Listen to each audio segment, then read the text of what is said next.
Welcome to the Academic Woman Amplified podcast. I'm your host, Kathy Mazak, tenured full professor, mom of three, and firm believer that the culture of academia needs to change radically. Women are revolutionizing academia within institutions that were not built for us.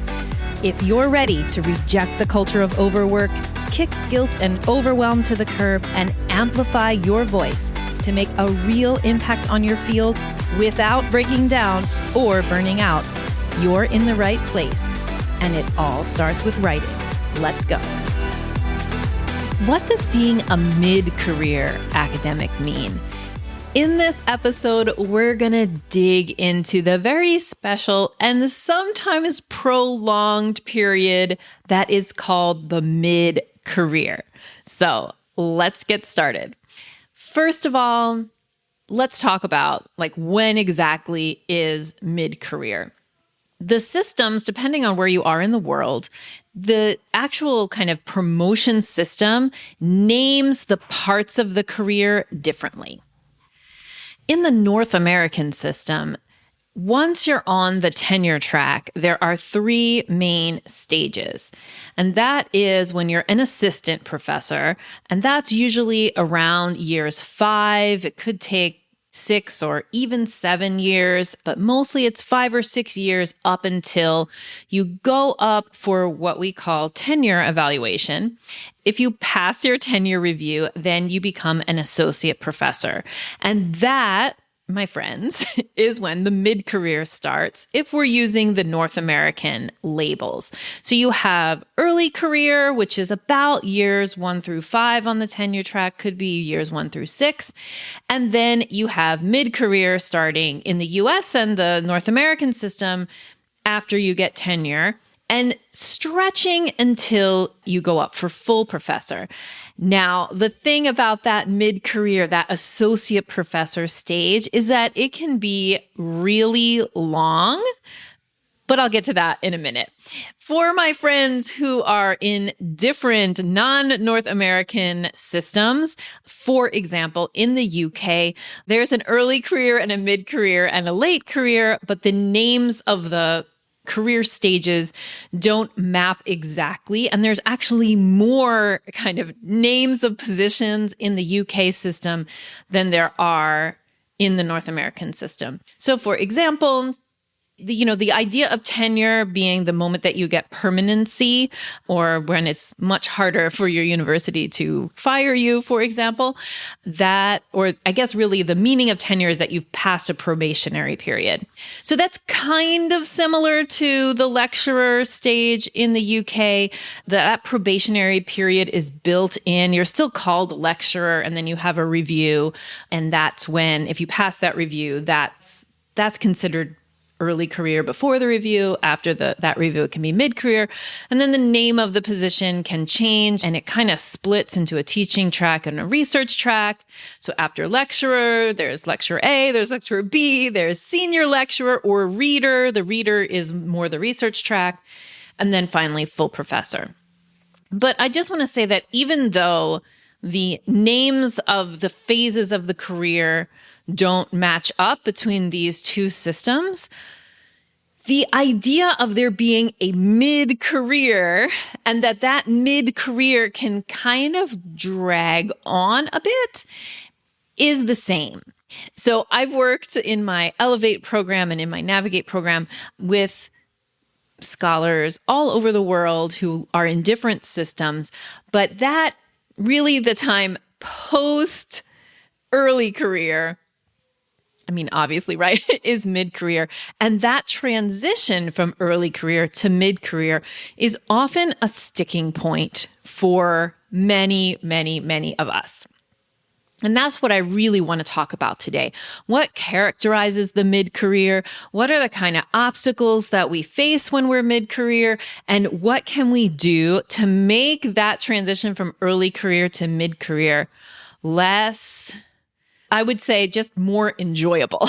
So that is what we're going to talk about today.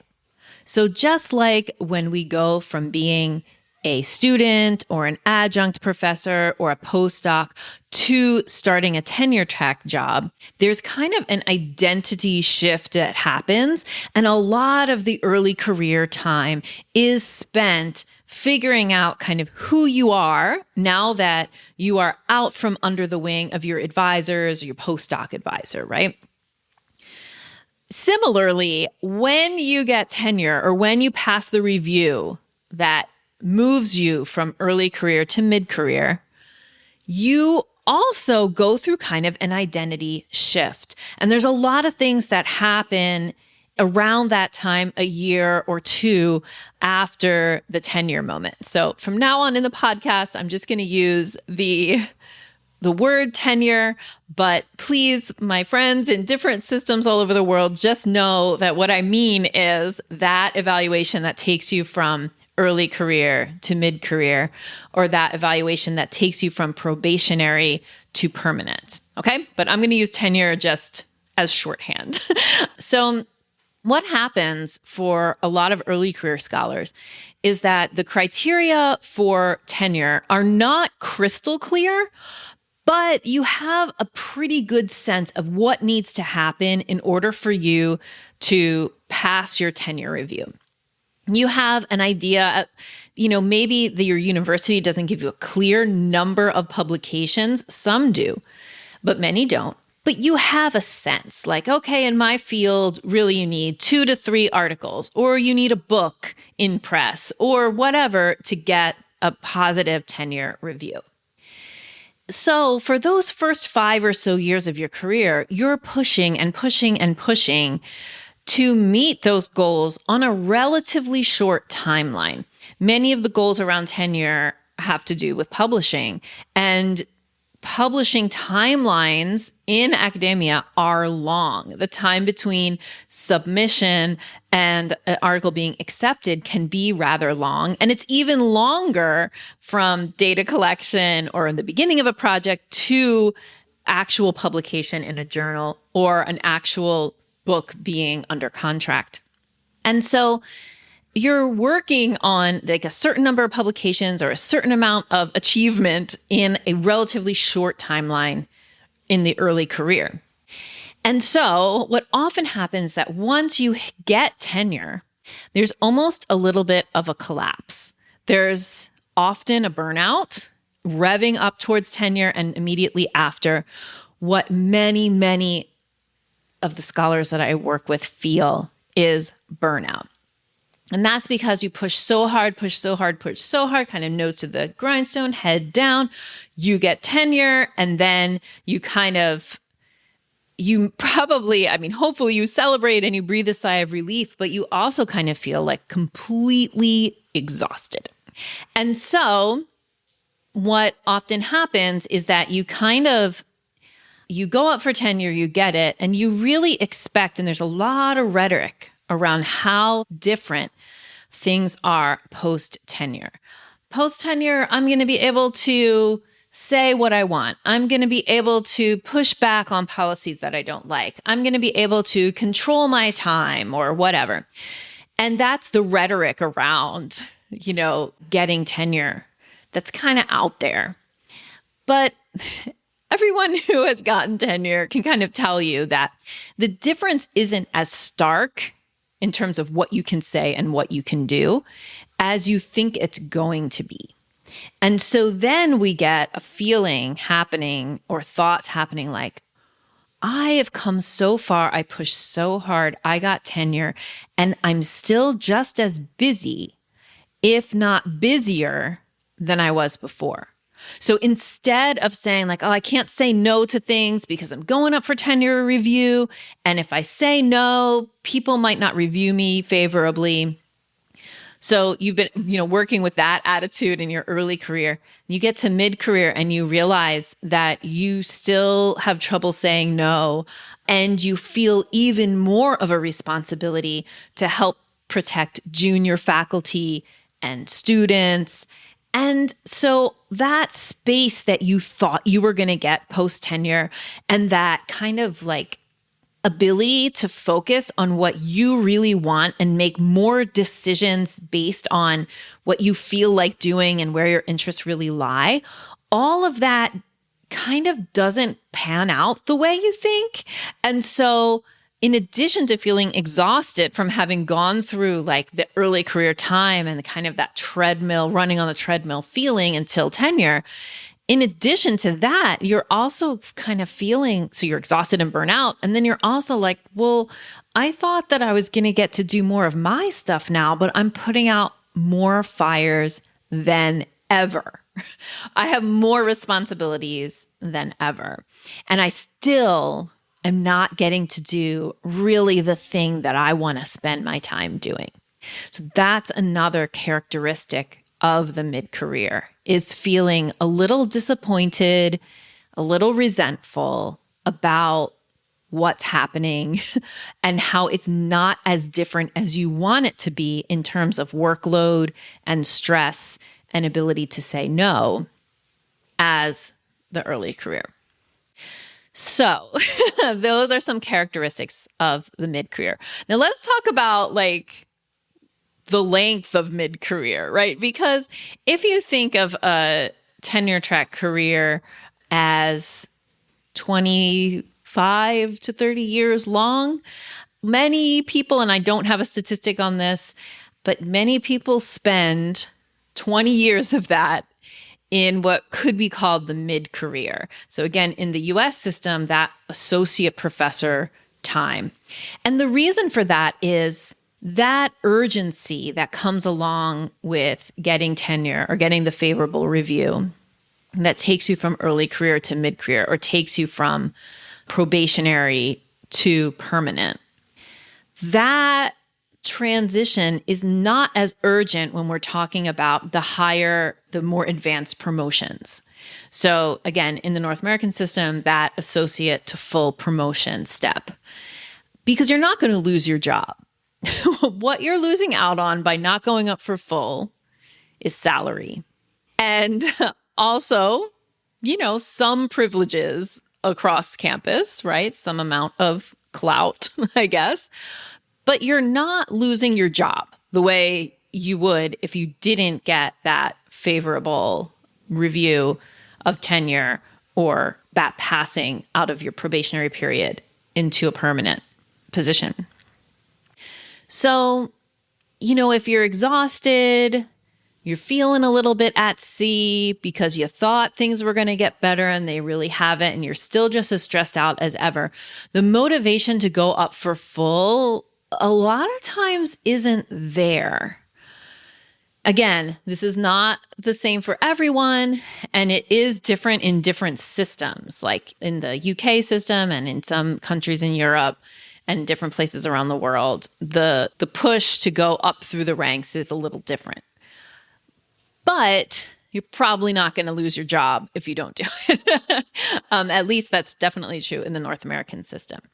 But you do have kind of milestones that you want to hit in the UK and other, non-North American systems that you don't have in the associate professor to full North American system. And that is probably another reason why people tend to languish at the associate level. Now, languishing at the associate level is totally fine, except that most women don't make it to full.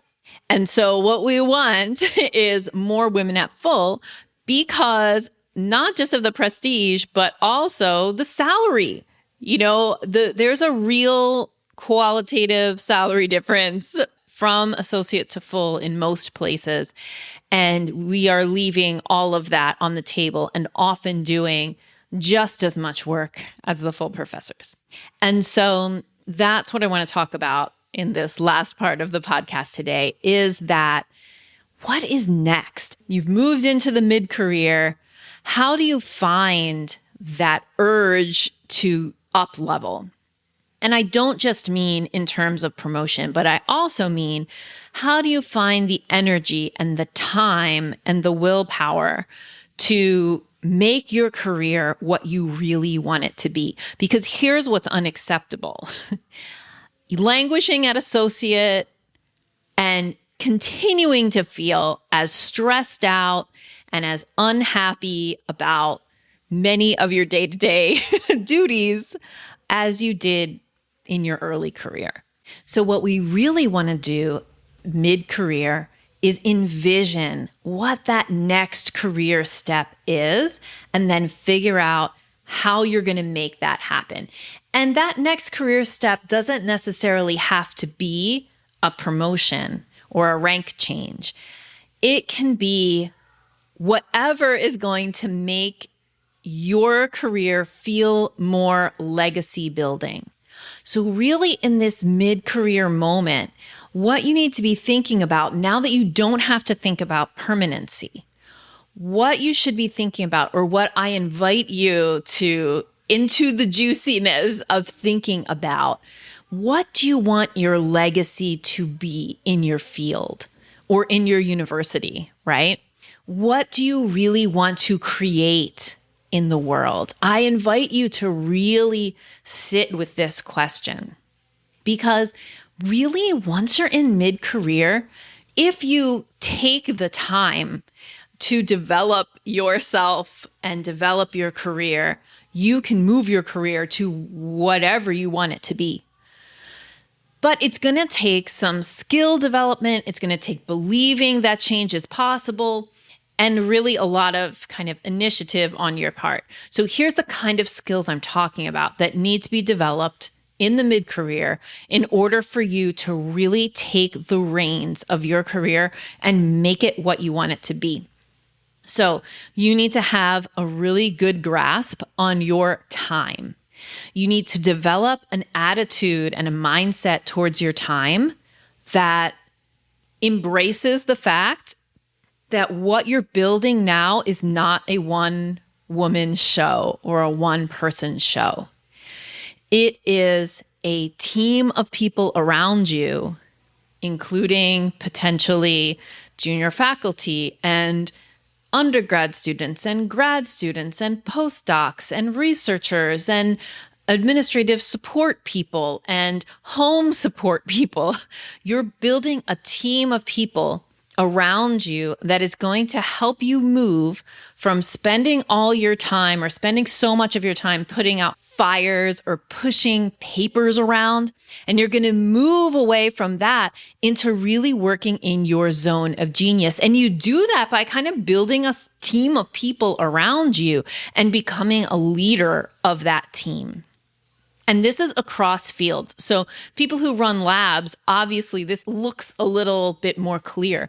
But even people who don't run labs or people who are humanities scholars that usually we don't think about building a team around them or them leading a group, the mid-career is the time when you are developing, digging into and figuring out your zone of genius. And the more you work in your zone of genius, the happier you're going to be and the more you're going to create. And in order to do that, you have to shed things and other people have to pick them up. So, for example, in our Elevate program, we talk about this. We talk about delegating and outsourcing and how to let go of things that you do excellently, but that aren't serving your bigger up level that you've got planned for yourself. Okay? So that's one set of things, really understanding the value of your time and the contribution that you want your time to make versus the contribution that other people could be making towards supporting you. And also thinking about leveraging time at every moment. Another thing that is super closely related to that is project management. You really need to have excellent project management skills and really look at your academic work as project management in order for you to up-level. In addition to that, of course, you need your writing game to be super dialed in. You need to know that what worked for you pre-tenure or early career or in your doctorate degree or at some other moment of your career may not be the thing that works for you mid-career to get your writing done. So the systems around writing need to be really honed in and developed. And your strategies around writing also need to be super dialed in, including your pipeline strategy, your pipeline management strategies, and how you're going to use publications to get that next level that you're looking for. And finally, probably the biggest shift that you need to make mid-career is the shift where you finally understand that you are not the container.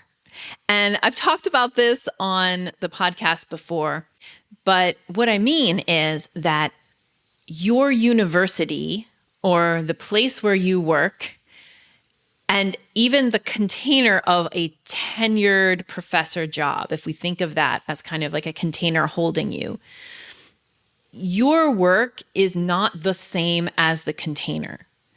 What that means is that your big mission and your big vision for what you want to do in the world can happen through many different containers. It can happen through the same container where you are tenured right now. Or it could happen at a different university.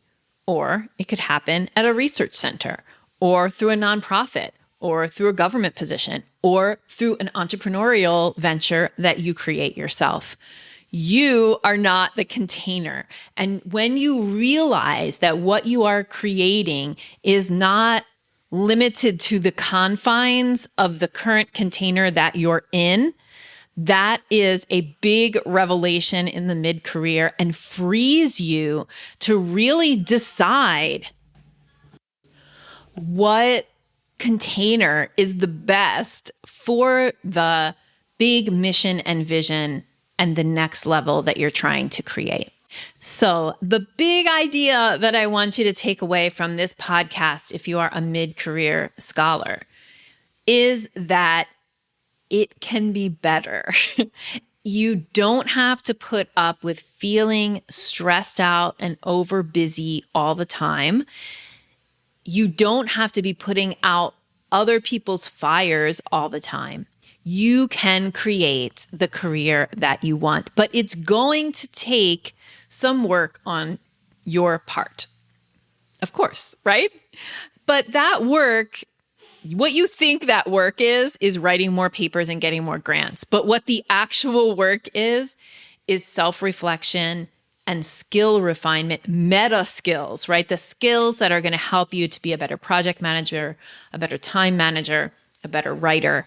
Those are the things that are going to really take you to the next level. And of course, the reflection and thoughtfulness to figure out what that next level is and to understand that you can accomplish that next level thing through whatever container you want. It can be through your university, or you could do something different. That container can't contain you. It can't contain you and your big ideas and vision. It might be the best container to realize your goals. And there also might be other containers that involve switching universities, going into admin, doing so many different things. The world is your oyster in the mid-career. Now, before I sign off, I want to tell you about our Elevate program that is designed exactly to give you that reflective space and the skills you need in order to up-level yourself mid-career. And I'll say too, not just mid-career, but even people who are considered late career, people who already are full professors have taken our Elevate program and found deeper, richer, better careers for themselves on the other side of it. Elevate is a program that really focuses on one-on-one work, complemented by workshops and group work. It's a 6-month program, and it starts next month. That's right, it starts February 2021, and it runs until July 2021. And this is the only time in 2021 that we are running this program. We are encouraging everyone who's even thinking about Elevate to apply, and we'll link up the application in the show notes. It's a real short application, and it just helps us to know whether you're a good fit for the kinds of things we do and the kind of people we're kind of the community we're trying to build inside of the program. So all you need to do is fill out this really quick 5 or 6 question application form. And we are going to be looking at your applications this week. And if you are a good fit, we will accept your application and invite you to come to our invited only training. Once we've accepted your application, we're going to send you a quick self-evaluation video that you can do before the training, kind of like in preparation for the training. That's going to be super helpful just in itself. And then during our live training, which is a 90-minute workshop, we're going to be talking about the 5 keys to up-leveling your post-tenure career. And remember, for all my folks who aren't in North America, when I say post-tenure, I mean mid-career, post-permanency.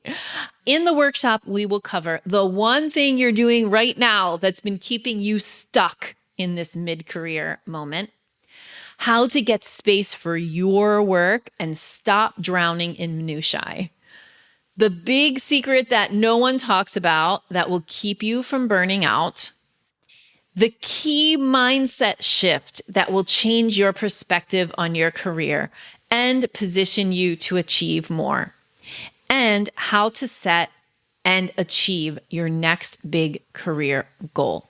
You're not going to want to miss this completely free training, but the only way to get an invitation is to apply for the Elevate program. It's not a binding application. It's an application to continue to explore whether Elevate is a good fit for you or not. Now, I want to tell you right here on the podcast the pricing for the program so that you know what to expect. Elevate has a lot of one-on-one work in it. It has a lot of small group work. And because of all that attention that you're going to be getting, it is an investment. So Elevate costs $8,000 to enroll. If you are already enrolled in our Navigate program, then we have special Elevate pricing for you, and that is $6,000. We do have payment plans available, but we must have payment from you before you can start in February. So if you're thinking about the program, it's a good idea to, even before you come to the invited training, to start thinking about how you're going to fund yourself for that program. On our YouTube channel, you can find more information about how to apply for funding if you want to ask your university for funding. But about half of the people who enroll in Elevate fund themselves because they can see what a big actual monetary payoff reaching the next level of their career is going to be. In that sense, it's actually kind of a no-brainer, because if that investment helps you to get full or helps you to land the next big grant, it is going to pay for itself. Plus, just the peace of mind, the care that you get when you're in our program from our coaches, that is kind of priceless. So I encourage you to think about what a coaching program that could help you to get a better job, get an admin position, do something big in your career. And it doesn't have to be big from like the outsider's perspective. It doesn't have to be any of those things that I just mentioned. It could be whatever feels big to you, whatever feels like calling to you, whatever feels like legacy to you. That's what we are helping you to figure out and then to design and build in our 6-month Elevate program. The only time we're running it in 2021 is in February. So you need to apply so you can get all the information that you need and sign up. Thank you so much for spending your valuable time loving on yourself and your writing by listening to this episode. If you're feeling pulled in 1,000 directions and can't seem to carve out time to write, I've got a solution for you. Go grab my 10 ways to make time to write cheat sheet. Just go to kathymazak.com/podcast-time to learn my best quick tips for putting writing at the center of your career where it belongs. We'll link that up in the show notes. Just go to kathymazak.com/podcast-time.